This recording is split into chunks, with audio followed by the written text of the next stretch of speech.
Pastor Carlão, como é que o senhor faz aí essa avaliação no que diz respeito à comunhão, tanto com os irmãos e com Deus, relacionando aí a igreja primitiva e a igreja da atualidade? Como nós estamos no último bloco, né? A gente vai aproveitar aqui, vou aproveitar para tentar, em poucas palavras, passar um contexto histórico. A igreja primitiva, ela tinha uma capacidade de integralização entre seus membros muito forte e muito afetiva. Eles, de fato, se doavam uns aos outros. Com o passar do tempo, a igreja ela acabou que perdendo um pouco desse brilho, e já com o pseudo-cristianismo de Constantino, essa igreja ela se perdeu ainda mais em seu caminho de unidade, de um corpo só, onde a igreja sai dos vilarejos e passa a ser a igreja do Império. É claro que o Império Romano, já na época de Constantino, já estava próximo do seu fim.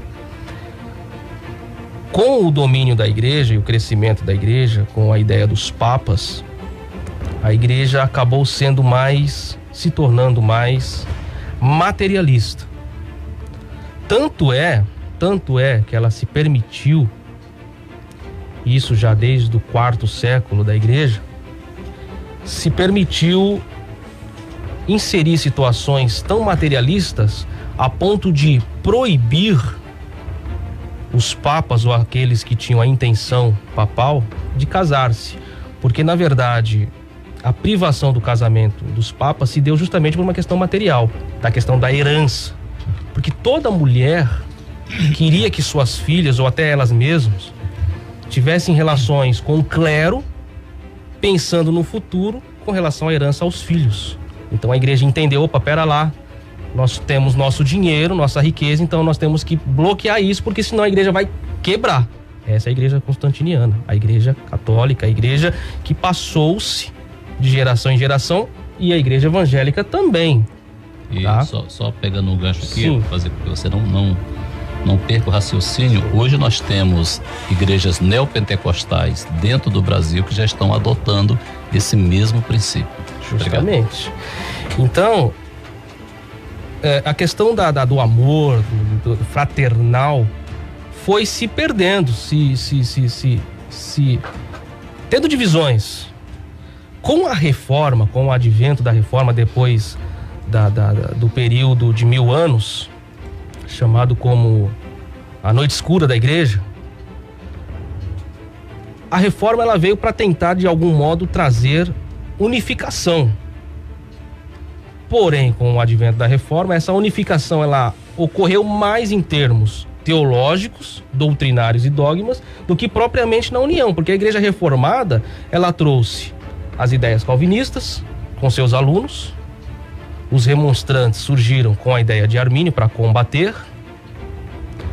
Nós percebemos que dentro da Inglaterra os quakers dominavam e lutavam contra a igreja anglicana, tanto que os quakers saem da igreja da Inglaterra antiga e vão para a Nova Inglaterra, os Estados Unidos até então, para disseminarem assim a sua ideia de unificação. Os quakers até hoje existem, eles têm essa ideia de unificação, eles são muito fortes, como os Amish ou os Amish, que até hoje tem nos Estados Unidos. Então existem essas variantes. Enquanto a igreja ela foi se dividindo, o amor fraternal, a união, o suportai-vos uns aos outros foi se perdendo, criando o individualismo, criando a ideia cada um por si, Deus por todos.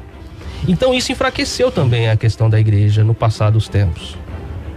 Nós percebemos que à medida que as coisas foram avançando, como já foi falado aqui, o esfriamento se deu também não só por uma questão do conhecimento, porque o conhecimento ele gera fervor. Os metódicos, os metodistas, aqueles do coração quente, eles eram metódicos, estudiosos e não perderam o fervor.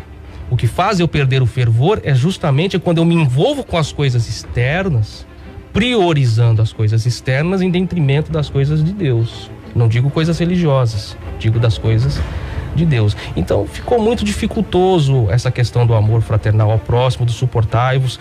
Um dia um irmão disse para mim que o texto do suportai-vos uns aos outros, pastor, era suportar na questão, puxa, eu não gosto desse irmão, então eu tenho que suportar esse irmão. Eu falei, rapaz, você tá errado, essa hermenêutica sua está equivocada. Você tem que ser base, suporte como base. Aquele que abraça, aquele que vê o irmão que está caindo, que pega esse irmão no colo e caminha com ele. Se a igreja voltar a essa prática, ela que já é forte no nosso mundo atual, tem ainda mais a vencer.